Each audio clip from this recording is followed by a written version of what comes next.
আসসালামু আলাইকুম, সবাই কেমন আছো? আশা করি অনেক অনেক ভালো আছো। পুঁইশাক দিয়ে আজকে ইলিশ মাছ দিয়ে খাবো। তোমরা সবাই জানো পুঁইশাক দিয়ে ইলিশ মাছ খেতে অনেক মজা, আর তা যদি হয় লাল রঙের পুঁইশাক, তাহলে তো কথাই নেই। তো চলো, আমি পেঁয়াজ মরিচ কেটে নিয়েছি, পুঁইশাক ইলিশ মাছগুলিকে ভালো করে ধুইয়ে নিয়েছি, আর এখানে হলুদ গুঁড়ো, মরিচ গুঁড়ো, পেঁয়াজ দিয়ে ভালো করে ইলিশ মাছটাকে মাখিয়ে নিব। আর বিশ্বাস করো, ইলিশ মাছটাকে মাখিয়ে নিলে কী যে মজা লাগে। আরে হ্যাঁ, এখানে কিন্তু আমি এক্সট্রা কোনো বাটা মশলা দেইনি, কারণ ইলিশ মাছটাকে বাটা মশলা দিয়ে একদমই বিচ্ছিরি লাগে। এখন আমি একটু ভালো করে মাখিয়ে নেব। মাখানোর পর এখানে আমি পানি দিয়ে মাছটাকে ভালো করে বসিয়ে দেব। বিশ্বাস করো, মাছটা এত টেস্ট হবে, এত মজা হবে। আর তোমাদের এই ভিডিওটা তো করছি আমি তরকারি পাওয়ার পর।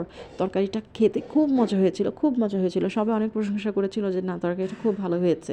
আর তুমি যদি ইলিশ মাছটাকে এই পুঁইশাক দিয়ে রান্না করো, মজাটাই বহুগুণ বেড়ে যায়। তো দেখো, ভালো করে মাছটাকে কষলে নিয়েছি। এখন একটু তেল দিয়ে দিব। তেল দিয়ে ভালো করে মাছটাকে মাখিয়ে একটু কষিয়ে নিব। তো দেখো, আমার মাছটা কিন্তু কষানো হয়ে গেছে। কষানোর কালারটা সুন্দর এসেছে না?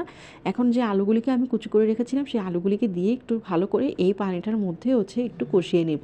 কষানো হয়ে গেলে পুঁইশাকটা দিয়ে দেবো। আর পুঁইশাক থেকে অনেক পানি উঠবে, তাই আগে থেকে তোমরা কোনো পানি অ্যাড করতে যেও না।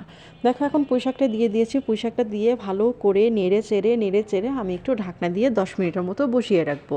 যখন এখানে পানি ওঠা শুরু করবে, তখনই আমি ঢাকনাটা খুলে এটাকে একদম খোলাখুলিভাবে রান্না করব। এখন দেখো, আমার পুঁইশাকটা কিন্তু কষে এসেছে। এখন আমি এই তরকারিটা ভালো করে নেড়ে চেড়ে পুঁইশাকটা দিয়ে দেব। পুঁইশাকটা দিয়ে দিয়েছি। পুঁইশাকটা দিয়ে আমি আবার একটু নাড়াচাড়া করব। পুঁইশাকটাকে ভালো করে মিক্স করে দেব। আর মিক্স করার পর একটুক্ষণ ঢেকে রাখলেই আমার তরকারিটা হয়ে যাবে। তো দেখো, এই যে পুঁইশাকগুলি কেমন সতেজ সতেজ, টাটকা টাটকা সুন্দর পুঁইশাক দেখা যাচ্ছে, তাই না? এখন এই পুঁইশাকটা দিয়ে আমি ভালো করে একটু ঢেকে রাখবো কিছুক্ষণের মতো, 1 থেকে 2 মিনিট। যখনই পুঁইশাকটা থেকে নিচ থেকে পানি ওঠা শুরু করবে, তখন সাথে সাথে আমি পুঁইশাকটাকে ঢাকনাটা খুলে দিব। তো দেখো, আমি নেড়েচেড়ে দিচ্ছি, উল্টিয়ে পাল্টিয়ে দিব। উল্টিয়ে পাল্টিয়ে তুমি যদি না দাও, তোমার পুঁইশাকের নিচেরটুকু সেদ্ধ হবে, উপরেরটুকু সেদ্ধ হতে অনেক সময় লাগবে। এই দেখো, পুঁইশাকটা পানি ছাড়া শুরু করেছে। আর এই পুঁইশাকের পানিটাও জানো, যখন তরকারিতে থাকে কী যে মজা লাগে। তুমি যদি পুঁইশাকটা চচ্চড়ি করো, এই মজাটা বুঝবা না। আর যদি একটু একটু পানি পানি থাকে, তরকারির মজাটা বুঝবা।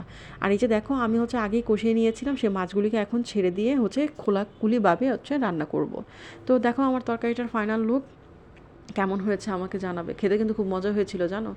আর এইটা তুমি গরম গরম ভাত দিয়ে যদি ট্রাই করো, বিশ্বাস করো, তুমি একদম পাগল হয়ে যাবে।